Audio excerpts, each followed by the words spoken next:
ปอนอีกปอนเท้าอีกปอนอีกยินไล่แท้เท้าชมเออเอ้า เมื่อซ้อยู่มื้อเที่ยงเลยหักเท้าผูกแขนเลยมาพี่น้องเอ้ยผูกคอต่อแขนทางลานหน่อยเนาะพี่น้องเนาะนี่มันฟอนใส่แม่นขอให้อยู่ดีมีแห้งความเจ็บอย่าได้ความไข้อยู่สมีเด้อความเจ็บอย่าได้ความไข้อยู่สมีเด้ออีหลาเด้ออยู่ดีมีแห้งเนาะเด้อเธอเจ็บปวดไข้แล้วไปเมื่อมาเนี่ยเป็นลูกแล้วได้บัดนี้นะเมื่อได้บัดนี้เห็นบ่ไปเอาคุณหญิงแล้วเมื่อใส่อามาพุ่นนั่นในกองตูนเมื่อเราไปไปบอกสิเขาเพราะว่าผู้ใหญ่เพิ่นฝากมาทางประเทศไทยเพิ่นเห็นดูตนเด็กน้อยคำพาคำพลอยพี่น้องเนาะขอบใจเด้อผู้ใหญ่ใจบุญเด้อขอบใจเด้อ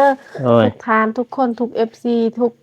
คนทุกทานที่เบิ่งน้องอีต้นน้องที่เบิ่งแย่งน้องซอยกันที่อุดหนุนน้องอีต้นน้องลูกค้าเองก็ขอบขอบใจหลายๆผู้ใหญ่ที่ใจบุญอันขอให้ท่านมีสุขภาพแข็งแรงอย่าสิเจ็บสุขไข้ขอให้ทานโชคดีเด้อ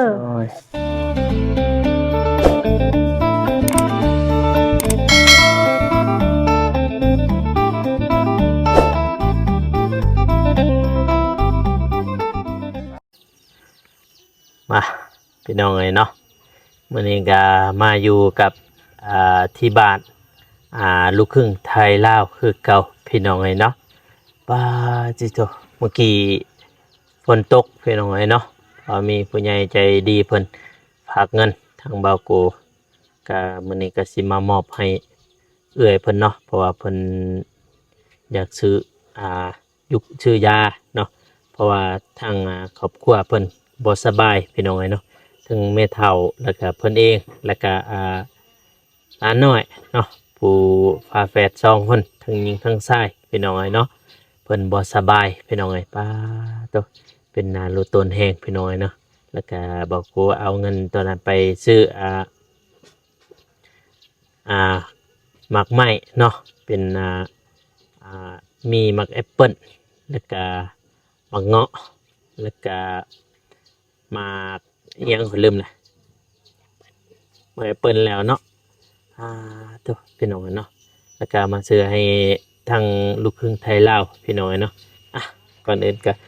กราบสบายดีเด้อพ่อแม่พี่น้องเนาะเพราะว่าสิอยู่ภายในหรือว่าต่างประเทศก็ยินดีต้อนรับเข้าสู่ช่องบ่าวโกชาแนลพี่น้องเนาะตัววันนี้ก็หลังจากฝนตกพี่น้องก็ได้ลงมาทางนี้ก็มาอัปเดตสถานการณ์เนาะทางนี้เนาะพ่อแม่พี่น้องเนาะก็จะมาผูกคอต่อแขนทั้งลานหน่อยทั้งซองพี่น้องเนาะเป็นลูกบุญธรรมเนาะทั้งผู้ใหญ่พ่อแน่ทั้งเบาโกแน่พี่น้องไอ้เนาะไปเดี๋ยวเราไปทักทายทางลานน้อยเลยพี่น้องไปย่างมาละจบพี่น้องนี่แหละเพื่อนสารบ้านซองของเพิ่นเนาะพี่น้องเนาะอันนี้ก็แม่นกันนี่เบิ่งทางนี้ใช่ปะจบอันนี้ผู้ใดนอนละอยู่ร้านกับแม่เฒ่าร้านก็ไม่เท่าบ่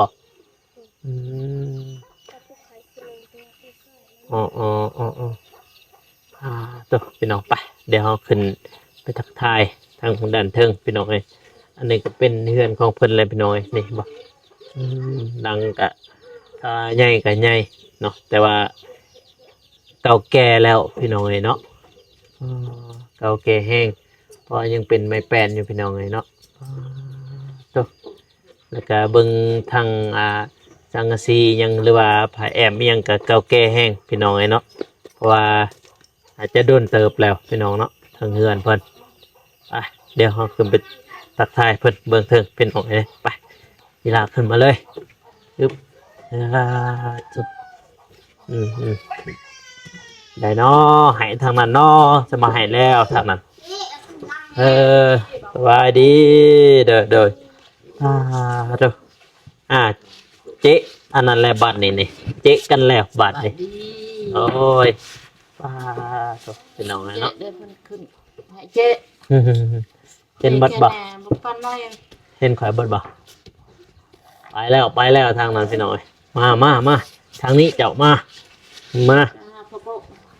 ดูน้ำข่อยนี่มาทางนี้มาอืม เงียบแตน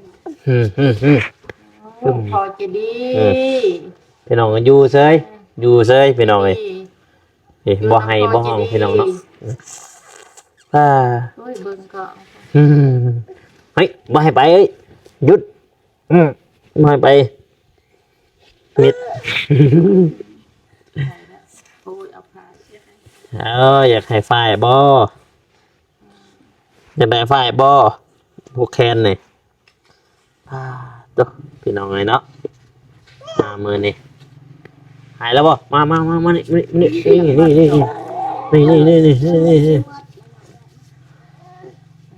สงสัยบ่ทันในผูกแขนมาจักมาที่ผูกแขนเอาแขนมา มืออ้อยเบิ่งซ้ายแล้วเนาะกับผูกนั่นเลยเบิ่งขวา สาย บ่เอาแขนมา มาจับพูดให้ผูกแขนไว้ละเยอะอ่ะทุกผูกแขนเลย มาพี่น้องเอ้ยผูกคอต่อแขนทางลานหน่อยเนาะพี่น้องเนาะ นี่มันฟอนสายแมน ขอให้อยู่ดีมีแห้งความเจ็บอย่าได้ความไข้อยู่มีให้เจริญให้เจรวยเด้อเท่าใบมุ่นบ่เริ่มไอ้มุ่นใบบุญเนาะเท่าผูกคอต่อแขนคนแรกพี่น้องเอ้ย เด้อโอ้ยจูงได้ ผูกคอต่อแขนแล้วพี่น้องเนาะ ยามโหลดแบบอยู่กองตู้ มายามเด้อเห็นบ่ ตักน้ำตักในให้กินหน้าบ่ได้ไล่กันอ่ะมาถูกบ้าง ทางไวมอน ปะตัวนี้ก่อนอ่ะปะถูกพกกถูกนี่ถูกถูกเอาขนมพุ่นแน่ มาทางนี้อีกพี่น้องเอ้ย งามแหละนางใบมนเลยมาผูกคอต่อแขนเลยเด้อความเจ็บอย่าได้ความไข้อยู่มีเด้ออีหลาเด้ออยู่ดีไม่แห้งเนาะเด้อเธอเจ็บบ่ไข่แล้วเว้ย ไว้เจ็บไว้ไข้เด้ออยู่ดีไม่แห้ง อยากให้ตะเจ๊เนี่ยโอ้ยจะเบิ่งนี่ คอต่อแขนแล้วพี่น้องเอ้ยเนาะเป็นลูกพ่อโก้เลยเด้อบัดนี้เด้อพี่น้องเอ้ยเนาะนี่บ่เป็นลูกพ่อโก้เลยเด้อโดยจ้าสิทูจ๋าว่างั้นทูจ๋าทูเป็นบ่ให้ลูกเบิ่ง ทางนั้นขึ้นเจ๊เลยพี่น้องเอ้ยโอ้เจ๊ดูไปเมื่อมานี่เป็นลูกแล้วได้บัดนี้นะเมื่อได้บัดนี้เห็นบ่ไปเอาผู้หญิงแล้วเมื่อใส่อามาพุ่นนั่นในกองตูนเมื่อไปบ่ทางนั้นขึ้นลังแล้วพี่น้องเอ้ยขึ้นลังสร้างแล้วแดงเจี๊ยบจะพี่ค่ะเอาโอ้อันนี้บ่ชนตอนนี้ทางนี้บ่ชนทางนั้นอันนี้โอ้ชอบบ่มีให้อันนี้ทางบ่มีให้อีกมันขึ้นบ่ให้ไข่ก็บ่ให้โทษมันมีให้ใช้เบิ่งรูปแม่เพิ่นเบิ่งฮะแต่ว่าเห็นรูปแม่เพิ่นเมื่อกี้นี่รูปแม่2คนนี่ให้ FC เพิ่นเบิ่งหน่อยเนาะนี่2อันนี้แม่นบ่แม่นนี่ตัวนี้แม่นบ่อ๋อตัวนี้เด้อพี่น้องเด้อนี่ตัวนี้ปึ๊บ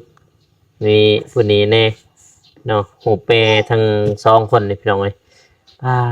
ทุกแต่ว่าหน้าจอกอะหมดแหละปูเล่นผู้เดียวเลยพี่น้องเอ้ยตัว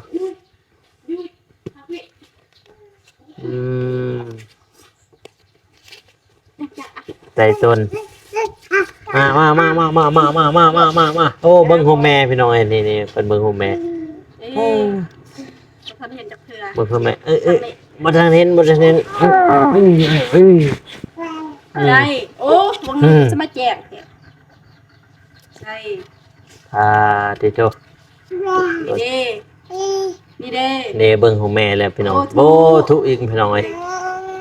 อ่าใบเบิ่งของแม่ เบิ่งของแม่แล้วพี่น้องเอ้ยป้าเด้อเป็นนาลูกตัวแห้ง เก็บตีน เบิ่งของแม่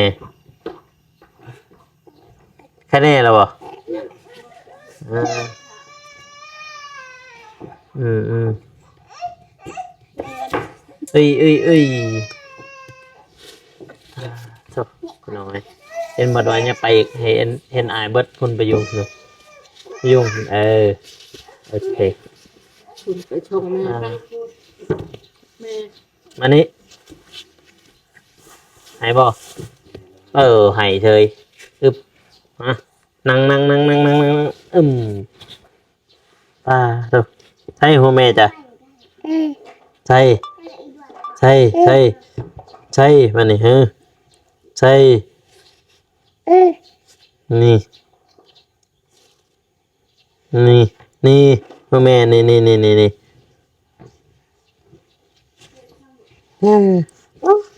เบิ่งหัวแม่พี่น้องเอ้ยตีต้นแห้งนะทางคุณบ่สนเลยทางนั้นเรียนผู้เดียวเลย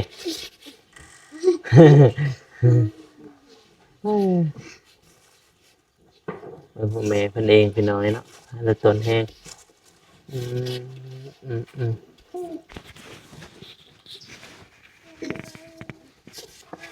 ไปแล้ววันนี้เอายางแค่นี้แล้วเนาะเพิ่นยางได้ทั้งสองนะทางนี้ซื้อเลย มาแม่ขอเนี่ยสากเนาะเอาสาก ปลูกแคนเรียบร้อยพี่น้องเนาะตอนหน้าจอครับเดี๋ยวปลูกแคนเรียบร้อยพูดทางพ้นไปแล้วทางนั้นพูดเห็นบ่พูดไปแล้ว บ่ให้จับไปเองได้บ่ให้จับ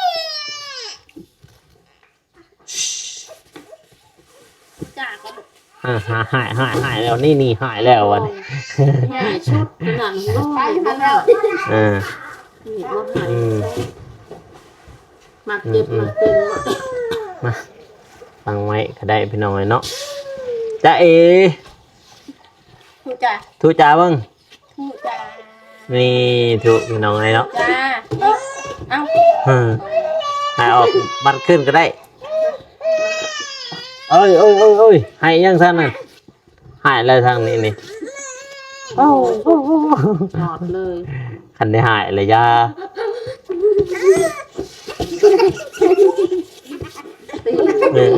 จุบกันจุบกัน จุบกัน จุบบันหนึ่งจุบกันบันหนึ่งอะไรนะหาขี้กันแล้ววันนี้ ไล่ เอายืนเอาระบาดเนี่ยคนนั่นไร พอมันยิงแข็งแห้งกว่าดิโอ้ตายเป็นอย่างแม่อุ๋ม ทางนี้บ่ทันไห้ทางนี้แต่ว่าผู้นี้หนักกว่าแล้วเนาะ เก่าลูกปลา เป็น แห้งไม่เท่าเจ๊ มันมาให้ไม่เท่าเจ๊ โซ่ตื้อเจ๊ด้านอีก ท่านบ่อยู่นำพวกนี้อยู่นำแม่ ก็นอนคืนเดียวกับหาย ตั้งแต่มันเกิด อ๋อทูจ้า ทุจ้าเบิ่ง ก็บ่เศร้า ทุ ขนาดบ่ชนใจอีหยังมีแต่เพิ่นโซยังว่าเลยได้เอาแต่เพิ่นบ่เอาแต่ เอากระโซ ยิ่งนี่ไปเองเป็นแล้วพุ่นน่ะเองเป็นเก่งพี่น้อย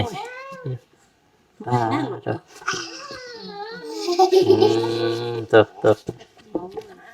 นอนบัดนี้เมื่อยแล้วนอนทางนี้ลิ้นเลย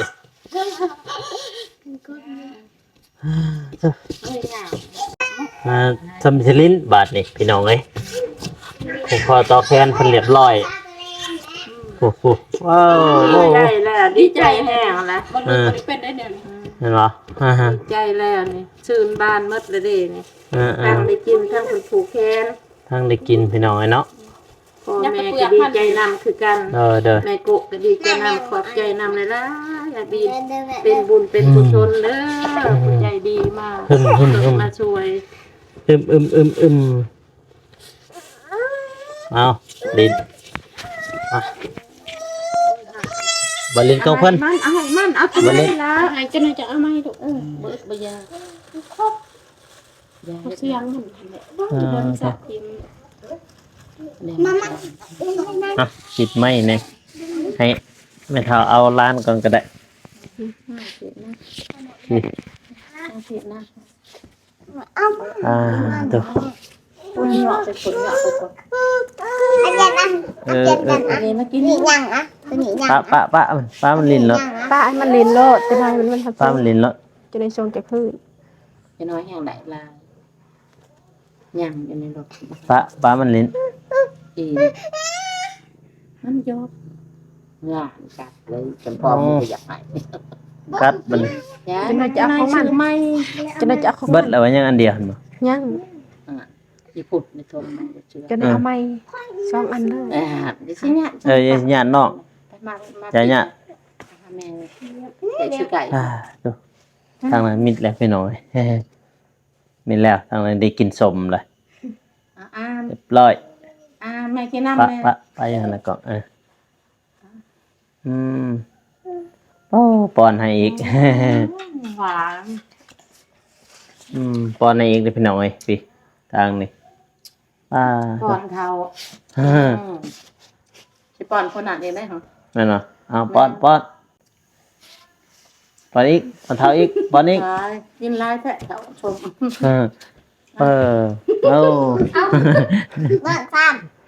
อยู่บนเตียงเลย หักเท้า ขอบใจเด้อ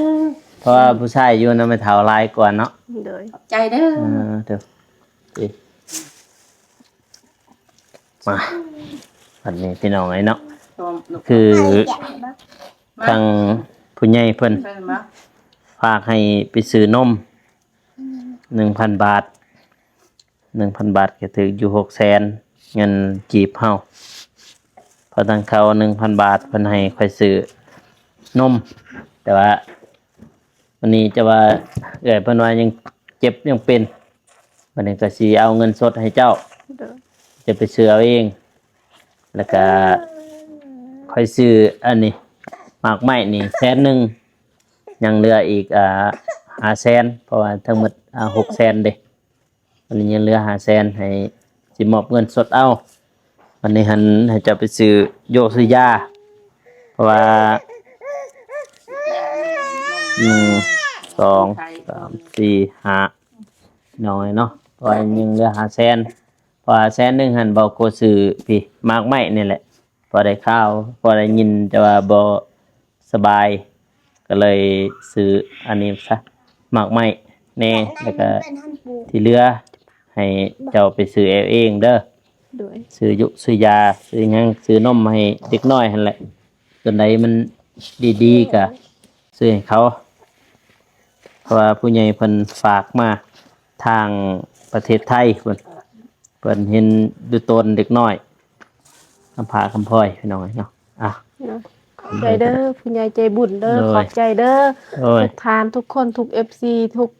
คนทุกทานที่เบิ่งน้องอีต้นน้องที่เบิ่งแย่งน้องซอยกันที่อุดหนุนน้องอีต้นน้อง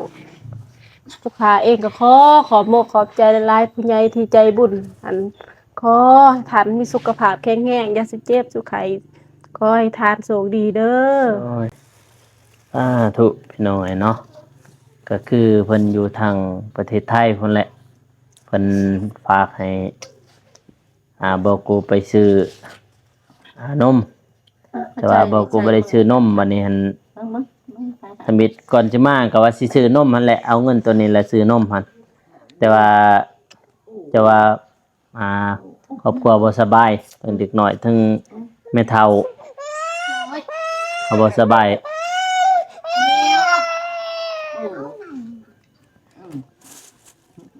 ส บายก็เลย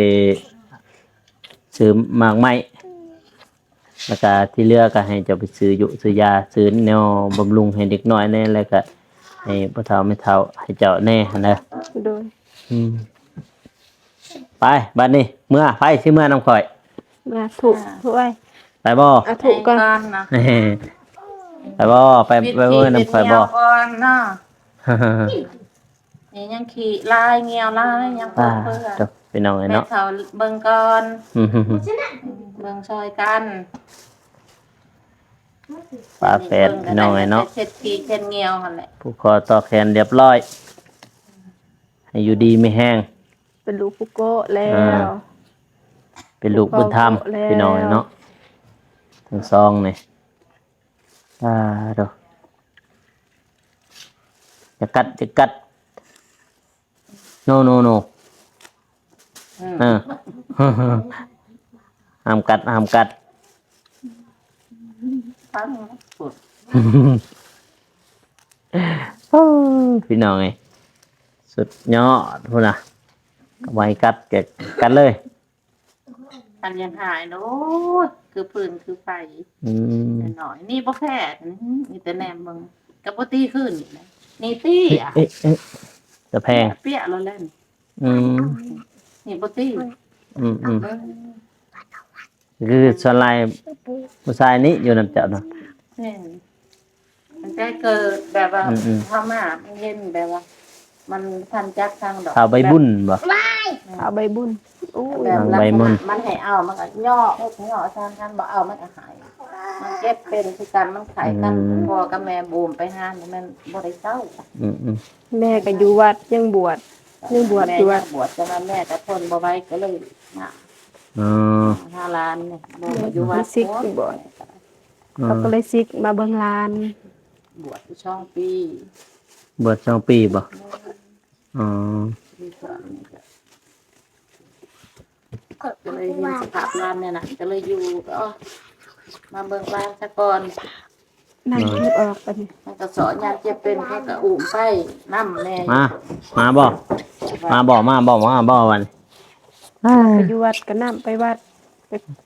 เราจะขึ้น สิเว้า คันบ่ได้ขึ้นก็ใคร ท่านเราว่าบ่ง่วยคือว่าแบบหลังมันเอง แต่ว่าจักเดือนแล้วผมจะเอาเขาแต่งงานกันนั่นตอนจักเดือน 7 เดือน เดือน แทโดย อ๋อก็คือตอนนี้นี่พี่น้องไอ้เนาะยังไงก็คือ2 คนคนนี้แต่งงานแล้วพี่น้องเนาะจับมาแต่งงานแล้วเพราะว่าทางไทยแต่ว่าลูกครึ่งไทยก็ต้องได้จับแต่งงาน แล้วนะ โอ้ จบไปไม่ใช่หย่อน ร้อย นะ อืม ทายอีนั่นกินลายจะบอกเจ็บท้องได้เด้ ทองแล้วนะ เอาแค่ออกมาเช็ด พี่น้องไอ้เนาะเพราะว่าเพิ่นแต่งงานกันเรียบร้อย แต่ยังน้อยพุ่นแหละเพราะว่าคนไทยเขาถือถ้าใหญ่มาหรือว่า5 ขวบหรือว่า5 ปีหั้นนะให้มาแต่งงาน แต่ว่าผู้เพิ่นมีแต่11 เดือนเนาะจับมาแต่งงานเรียบร้อยพี่น้องไอ้เนาะท้าวใบบุญนางใบมอนพี่น้องไอ้เนาะดู ใช่ลูกใช่เนาะเก็บใช่กี่อย่างนี่เก็บนี่เก็บใช่นี่ ไปเดี๋ยวเบาโกกับศิลาได้บัดนี้เด้โดยศิลาคือกัน เอ้ยมีทุกคน ลาบ เดินเจ้าก็ได้ผู้แลนผู้ โดย ผู้เบิ่งผู้คิดเห็นแม่นเจ้าได้เห็นก่อนเนาะเจ้าอยู่ดี แลนมานี่แลนมาเบิ่งอีต้นพี่น้องไอ้เนาะทางยิงทางซ้าย เจ้าบ่เอาใจใส่ ต่อโดยไป เลยบ่เห็นเสน่ห์ดอก ขอบใจละลาย บายเบิ่งบายเป็นบ่ นี่พ่อชื่ออะไรนี่พ่อชื่อพ่อชื่อแม่นะเอ้ย เด้อ นี่ บายบาย นี่แม่นี่โอ้ย เธอบายไป บายเบิ่งบายถูก เถอะเมื่อไรเด้อบ ายเบิ่ง เอาไปบุญ บายเบิ่งนี่บายเบิ่งบ่เป็นมีแต่ถูกอย่าง นี่ทุเถอะ ก็ได้แล้ว โดยเด้อปูถูกเรียบร้อยพี่น้องเนาะพี่ตัวบัดนี้เบาโกกับศิลาได้บัดนี้โดย ศิลาเดินทางพี่น้อยเนาะคนละบางทีก็ไปบ้านน้องสาลีถ้าบ่ได้ไปบ้านน้องสาลีก็คงได้กลับพี่น้อยเนาะป้าตุ๊พี่เมื่อกี้ฝนตกพี่น้อยทางนี้พี่ฝนตกเนาะทางบ้านน้องกันพี่น้อยเนาะเมืองท่าแตกแขวงเซกองลาวใต้พี่น้องเนาะแต่ว่าทีมงานเฮาบ่าวนงเพิ่นกับบ่าวตูนเพิ่นปลูกอยู่บ้านน้องซาลีแล้วพี่น้องเนาะก็น่ารู้ตนแฮงพี่น้องเนาะทางลูกครึ่งไทยลาวก็ทางพ่อแม่เพิ่นก็บ่ได้ส่งข่าวทางแม่หันได้เสียชีวิตเนาะทางพ่อก็บ่ได้ติดต่อมาเลยเนาะมีแต่บ่าวกูแล้วก็มาให้ขนมข้าวต้มหรือว่าน้ำจิตน้ำใจแล้วก็จากผู้ใหญ่ใจบุญเพิ่นแน่จากบ่าวกูแน่เนาะพ่อแม่พี่น้องเนาะคลิปนี้ก็ขออวยพรให้ผู้ใหญ่ใจบุญทุกท่านเนาะจงมีแต่ความสุขความเจริญเนาะปรารถนาสิ่งใดก็ขอให้ได้สิ่งนั้นเนาะนอนรับก็ได้เงินหมื่นตื่นขึ้นมาให้ได้แก้วมณีโคตรเพราะว่าบ่าวโกเองก็อวยพรบ่เก่งปานใดพี่น้องเนาะคลิปนี้บ่าวโกขอลาไปก่อนเด้อพ่อแม่พี่น้องเอ้ยแล้วเจอกัน EP หน้าเนาะสำหรับคลิปนี้ขอกล่าวคำว่าสบายดีพี่น้องเอ้ยบ๊ายบาย